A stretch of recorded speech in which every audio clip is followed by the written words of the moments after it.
My objectives for this session are to outline the relationship between folklore and the sociological study of social problems. That seems a bit odd, right? What's folklore got to do with social problems? Well, the perspective that we're going to take is social problems constructionism. So we're going to talk about the stories that we tell about social issues, how we understand social problems in terms of storytelling, in terms of cultural values. And I think this is really important because it allows us to think critically when we are being asked to worry about something. And it gives us the tools to say, well, who says I should worry? What values do they draw on? What is it? What kind of fear are they trying to connect to? I think that can be very helpful to avoid panicking, because policies made out of panic are usually not very good policies. So we need to have clear heads. And as sociologists, we need to be able to criticize and be critical of and take a step back from policies and look at the unintended consequences that can come about when policies are made out of panic. We're going to go through today some examples of the role of myth in historical and contemporary societies. And my main idea, so I'm going to tell you lots of stories, and you're going to wonder what I'm on about. But my main idea, my purpose is to put across the idea that there's something about these stories that make us want to repeat them. And that's important for social problems, because every day, if you read a newspaper, which I'm sure most of you don't, but if you go on social media, there's a cacophony of claims all the time. Worry about this, care about that, do something about my problem. And you're like, I don't know. Either you think the whole world's going to hell in a handbasket, or you think, I just don't care. Or you think, well, I'll just pick this one then. This will be my pet issue. And not every claim that you're bombarded with succeeds. Some you hear once or twice and you never hear again. Why is that? Is it because it wasn't that severe? It wasn't a very big problem? Hardly. So there's no necessary connection between the severity of a problem and the degree to which we worry about it. And in fact, historically, we've worried about lots of problems for which there's very little evidence they even existed at all. And so we need some tools to make sense of why something gets repeated, why a story gets repeated becomes very powerful. And so for that, we need to understand cultural meaning and salience. So I'll go through what that means. So let's say you had an argument amongst a bunch of Enlightenment philosophers. They'd have come down, they would have said, yes, but freedom, human freedom and reason, this is the most important value, obviously. Okay, well, yes. Now you have an argument with somebody and the trump card will be something like, yes, but for your health. Because it's health, of course, it's about keeping people safe. It's about health and safety, isn't it? Yes, of course, it's about health. And that's become the default cultural value. It's just interesting that one has a lot of cultural purchase at one time and at another it doesn't. And so we need to understand these sorts of things. So culture is not just song and dance. It's also the things that we take for granted as right and wrong and valuable and important. And so social problems will draw on those things. These things are cultural resources. So if I want to convince people of something, I'll have to say, yes, but it's for your health. Or actually it's detrimental to health or something like that. So this is useful and helps us to be critical and to unpack some of the ways that people invite us to think about things. Why social construction? Well, I already kind of gave you some ideas about why this is important, but it enables us to think critically about how issues are presented in the public sphere, how cultural values are subtly drawn upon to convince us that something is a problem and that we should enact a particular course of action in order to solve it. And it's not just that they want people to get up and get out in the claims makers, we call them. So people who are invested in these issues and invested in getting your attention. It's not always that they want you to go out in the streets with like placards or something. Sometimes they just want you to be passive and not get mad. Issues are often constructed in ways that seem like no-brainers. Obviously, as a good person, anybody would care about this hurting babies. If you don't care about this issue, are you a baby killer? And you're like, oh, I'm not a baby. Then the issue goes through, the policy gets passed, the course of action that claims makers warrants gets passed. And so often cultural issues will be presented in ways, we call these valence issues. They have a positive valence, that is, no one could possibly disagree. There's usually something underneath that. So it's not just that people are urging us to do something or to act, it's often to not act, to be passive, to allow something to happen. So we need to know and understand this in order to become active citizens, in order to become critical thinkers and critically engaged citizens of a complex world. I'm going to jump straight in to the sociology of folklore. I'm going to tell you two stories. And I want you to think about how these stories make you feel, whether you would be compelled to repeat them, and if you were compelled to repeat them, whether or not you would remember them. So what makes these stories memorable or not? And in what circumstances would you find yourself repeating these stories? And what, if anything, they're very different stories, but what, if anything, do they have in common? So think about that. I'll bring these questions back up when I finish. Okay, so the first story I'm going to tell you is one of my favorite stories when I was a little girl, and it's called Nebuchadnezzar and the Great Flood. And this is an Ojibwe folktale that has been told probably for thousands of years, and it has lots of different variations. Sometimes it's Nenabush, sometimes it's Wainabuju. They call it in folklore a trickster figure. So here's the story. Okay, so a long time ago, Gitche Manitou, who's the creator, looked down on the world and he saw a lot of evil. The people weren't listening to him anymore. And he was really, really sad. And so Gitche Manitou waved his hand and rain started to fall. And it fell and it fell and it fell and it fell and filled up the whole world with water. So all the evil drowned and all the bad people drowned and drowned. And the only thing that was left were the birds in the sky and a few animals treading water and Nanabuju, who was floating on a log. And all the birds were flying around him, and every now and then they would land on the log and they would catch their breath, and Nanabuju would let them. And every now and then the little animals treading water would get up on the log to catch their breath for a little while and to rest. And after this went on for a long period, eventually they started to discuss how they might bring back the earth, how they might find land. And they came up with this idea that maybe if they could dive down to the bottom, they could pull up a little piece of land that they could live on. And so a great bird that was in the sky said, Nanabuju, I can do it. I am a great Huron, and I can dive very deep to catch my food. I surely can dive to the bottom of the ocean, at the bottom of the sea, and I will bring up a piece of the earth. So the great bird dives down, and everybody's waiting in anticipation. He's gone for a long time. And just as they're about to give up hope, they see little bubbles coming to the surface. And up comes the Huron, gasping for air. And he says, Nanabuju, I couldn't do it. I tried so hard, but it's too deep. There's no chance for me. And Nanabuju pulled him up onto the log and said, that's okay. And then after they'd sat silently and sad for a little while, a little beaver came and treaded along and pulled himself up on the log. And he said, my dad always do these little voices. Nanabuju, I am the great beaver. I dive and spend all the time in the water. I surely can get to the bottom of the ocean and bring back a little piece of earth.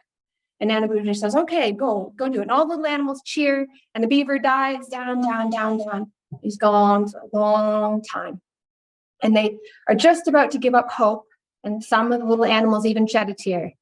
And then they see a few little bubbles coming up. And the beaver comes up, gasping for air. And he pulls himself up onto the log and says, Nanabuju, I tried so hard, but I couldn't. It's just too deep. And Nanabuju says, it's okay, it's all right. And they're all very sad and they're losing hope.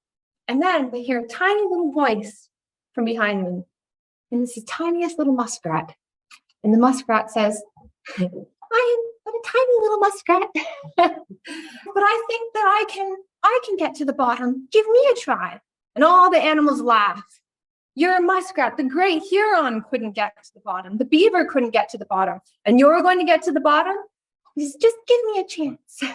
And Nanabuju quells all the animals and he says, no, let the little muskrat take a chance. So little muskrat dives down. I'm going to cry. This is so funny. The little muskrat that I tell the story to my daughter and she sheds a tear as well. It goes, little muskrat dives down, is gone for a long, long, long time. And the animals all realize, and they all start to cry, and they give up hope. And just as they're about to swim away, they see something coming up in the murky darkness of the water. And Nana Boozhoo reaches down and scoops up the lifeless body of the little muskrat. And he lays him out on the log, and everyone's crying and mourning. And then he notices the little muskrat's paw is clenched really tightly. And he pries open the paw, and he sees a tiny, tiny little bit of earth. And they put the little bit of earth on the back of a turtle. And it began to grow and grow and grow and grow. And it created North America, and which is why we call it Turtle Island. If you've ever heard that before, we call North America Turtle Island, because Nana Boozhoo put the bit of earth on the back of the turtle, and it grew. And then they all went onto Turtle Island, and began to build the world anew. And Nana Boozhoo still had the little muskrat, and he blew into the muskrat's mouth, and he breathed life back into little muskrats. Don't worry, he survived. It was okay. So that's the story of Nana Boozhoo and the Great Flood, which is one of my favorite stories when I was a little girl. I still tell this story to my daughter. It was between that one or the rolling head, which I told you about last semester, if you remember. Yeah, I'm glad I told you Nana Boozhoo, because I got my dad to tell me the rolling head over Christmas, and I was like, yeah, that is inappropriate. But what's interesting is that his grandmother, my great-grandmother, had told him the story when he was a little boy, and she had actually censored it, which I find interesting, because this would have been in the 1950s. And I was like, no, Dad, that story's like brutal. And he's like, oh, well, I was like, yeah, like he feeds anyway, it's horrible. And he's like, well, that's not how I heard it. Anyway, so I'll come to this. There are variations in the stories. Okay, so story 2, I'm going to tell you. So keep that one in mind. Was it memorable? Would you be able to repeat the story? What about it made it memorable? Here's a second story, the Vanishing Hitchhiker. Maybe you've heard this one before. Just outside Swansea, I swear this is true. I heard it from a friend of mine. There's a dangerous intersection. And Dr. Reese, very well-known medical doctor, very respected in the area, was driving home from the hospital late one Saturday night. He slowed up for the intersection and was surprised to see a lovely young girl dressed in a sheer evening gown, beckoning him for a lift. He picked her up, but had her sit in the back seat because his front seat was covered in medical supplies. He asked her what she was doing out alone so late at night. It's a long story, said the girl. Her voice was shrill but sweet. Please, please take me home. I'll explain everything there. And she gave the man her address. The doctor drove rapidly to the address she had given him, and as he pulled up before the shuttered house, he said, here we are. Then he turned around, but the back seat was empty. She was gone. What the devil? The doctor muttered to himself. The girl couldn't possibly have fallen from the car. He rang insistently on the house bell, and at long last, a gray-haired, very tired-looking man answered. The doctor began in exasperation. A young girl gave me this address, and I drove her here, and yes, I know, the man said wearily. This has happened several other Saturday evenings. That young girl, sir, was my daughter. She was killed in an automobile accident at that intersection where you saw her almost 2 years ago. You heard that story before? My husband tells a version of this that his grandmother told him that happened in Greece in the 1940s. Very interesting. Even in Greece, there's a version of this story. So how did these stories make you feel? So thinking about the first one, was it affected in some way? Did it elicit any feelings? I almost cried. It was supposed to be emotional. No, the poor little muskrat. I feel bad for little muskrat. In fact, I wonder if in the original story, there's no original story. I wonder if every version of the story has Nana Boozhoo breathing life back into the muskrat, because I just think it's too sad for the little muskrat to die. Anyways, did it give you any feelings? Any at the beginning with the people that were evil? Retribution? Schadenfreude? How about the Vanishing Hitchhiker? Any feelings there? What if it was like, I lost my pigeon at that intersection. I lost my great-grandmother at that intersection. What is it about a young, lovely girl? It's a very common motif. It's something that's repeated again and again. Someone at the cusp of life, young, full of youth, beautiful possibilities. So often the victims are innocent. They're what we call liminal. So they're betwixt and between. It's often like the person who's just about to get married the next day, or sometimes it might be a pregnant woman, or a husband rushing home to see his newborn baby. These kinds of stories are very affective. That is, they elicit strong emotions from us, the people on the cusp of life. And you see this now in social problems. If you open up a newspaper, they'll often start with this same kind of framing. Jenny had everything going for her. She was young and beautiful. She just finished her degree. She even just met her boyfriend recently. Then Tommy attacked, right? It's the same kind of story. It's a very, very common thing. It's so common, we call it a typifying story. Such a common motif, it has a name, a typifying story. And then the next line will typically be 56% of people, and the stat will usually, you're invited to say, 56% of people experience something like Tommy and Jenny. But actually, it's usually an extreme story that they put in the typifying thing. And then the stat represents a spectrum of experience. But it's a very common kind of motif. Someone betwixt and between, young, everything going for them, just about to do something. So that young girl was my daughter. So that obviously, if you're explaining that she's a lovely young girl, she's probably 16, 17 years old, or else she'd be called a child.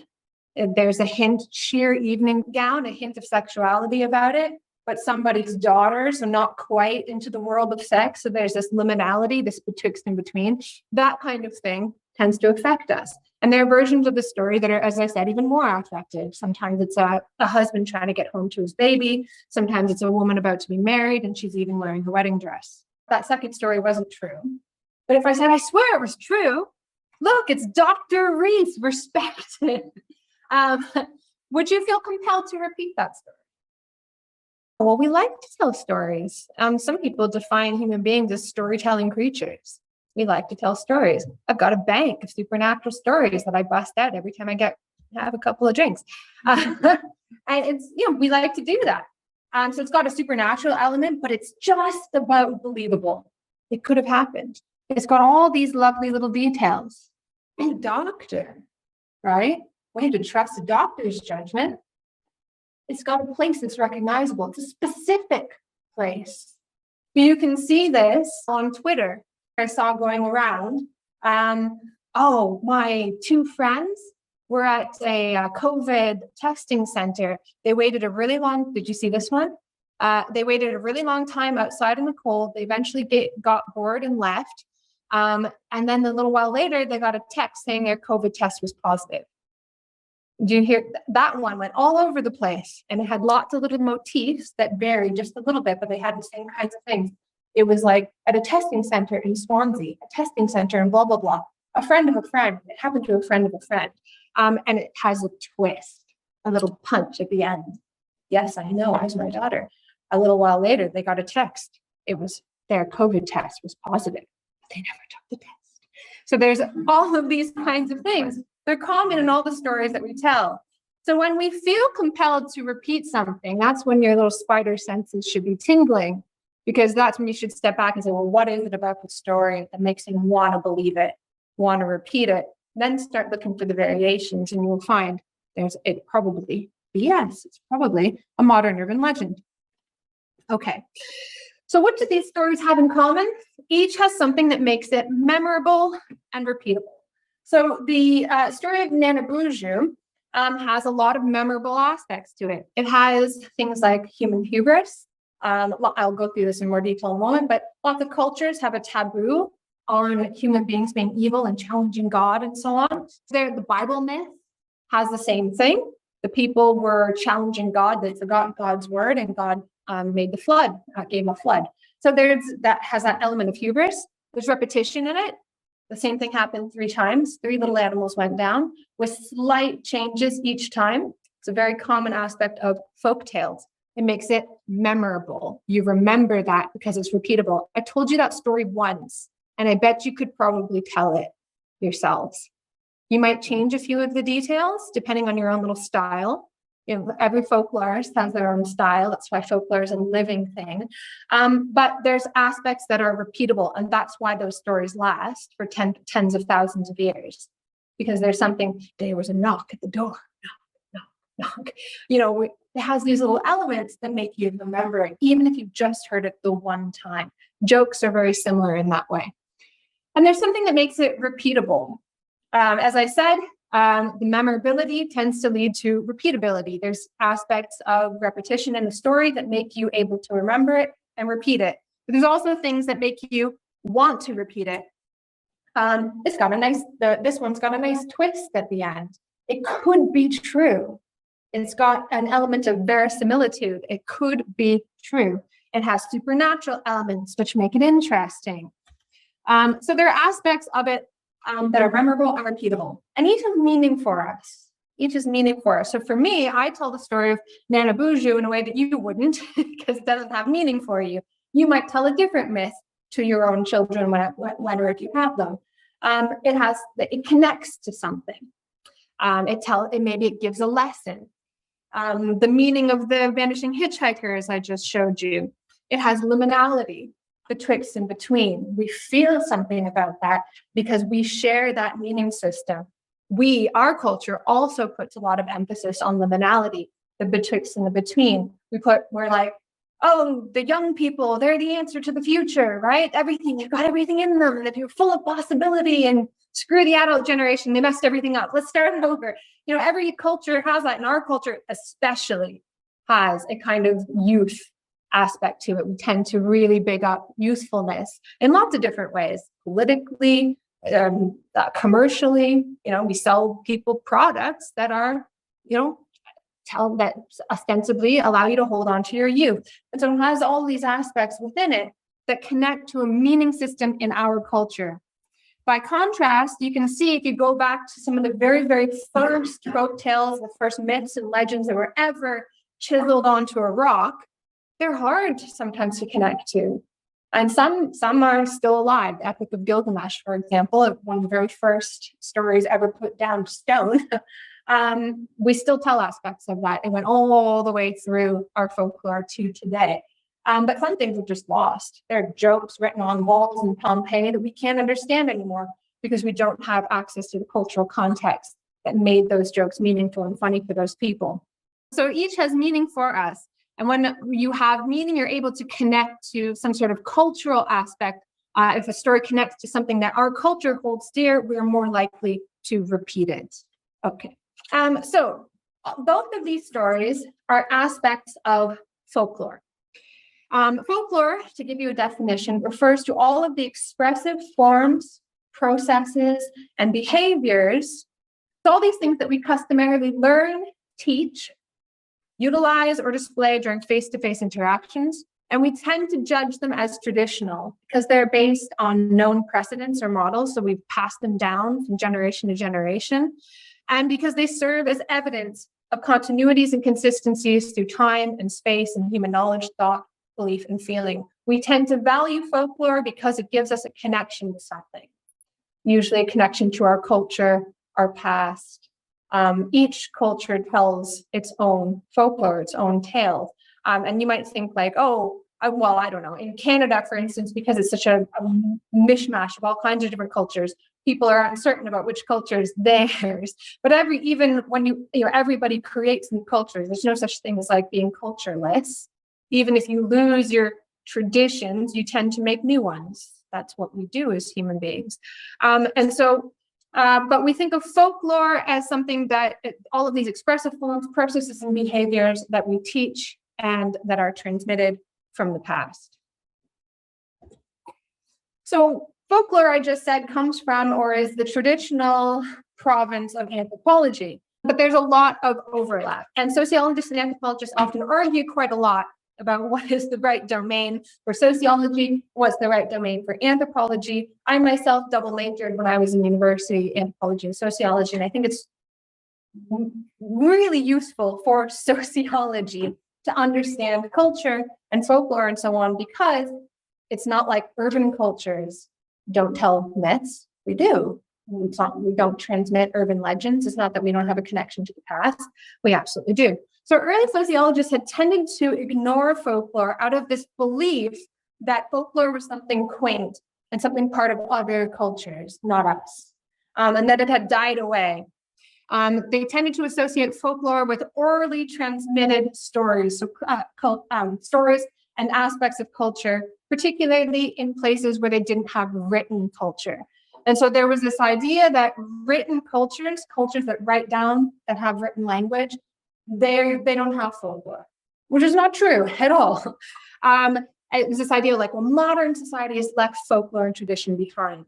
But this began to change. This idea began to shift within sociology in the 1980s, particularly with studies of Satanism and what we now call the Satanic Panic, which required us to go back to folklore and understand, well, geez, why would people in modern societies believe that there are satanic cults literally able to make their members levitate? How could this happen in a modern society? And in order to understand that, we needed to understand folklore. And so sociologists began to really look into folklore, myth, and legend. And I'll come back to that example in a moment. So now, I'm going to give you some, so within folklore, there are 3 different types of tales that you can look at. But it's, as with defining anything, there's a lot of controversy about what exactly belongs within each category. Some things are a little bit difficult to place. They have aspects of all kinds of different things. But in general, to simplify, we can say that there are 3 types of folklore within the kind of storytelling domain. Myths. Myths inhabit the supernatural and often sacred world. They've got supernatural elements, talking animals, trickster figures, angels, God, all of that sort of thing. Legends inhabit the realm of the could be true. Sometimes they do have supernatural elements, but they're just believable. So the story of Hercules, for example, has within Greek mythology, has a lot of elements of the supernatural, but it inhabits the realm of the could be true. So it's kind of somewhere in between a myth and a legend. Where fairy tales tend to be short, imaginative tales, especially associated with the early collections produced by the Grimm brothers, who were a pair of folklorists who went around collecting stories from older women in the 19th century and compiled them into a series that we now recognize as the Grimm fairy tales. And that's where we get a lot of the ones that we see in Disney and so on. These were collected folk tales in the 19th century. So myths, supernatural and sacred world, legends inhabit the world of the could be true, and fairy tales are usually short, imaginative tales, usually the ones associated with the Grimm brothers. So they've got fairies and sprites and so on. Of the stories that I just told you, Nana Boozhoo and the Great Flood, and the Vanishing Hitchhiker. So Nana Boozhoo and the Great Flood, which one is that? What does it fit into? Visit patreon.com/Ashley A. Frawley for part 2.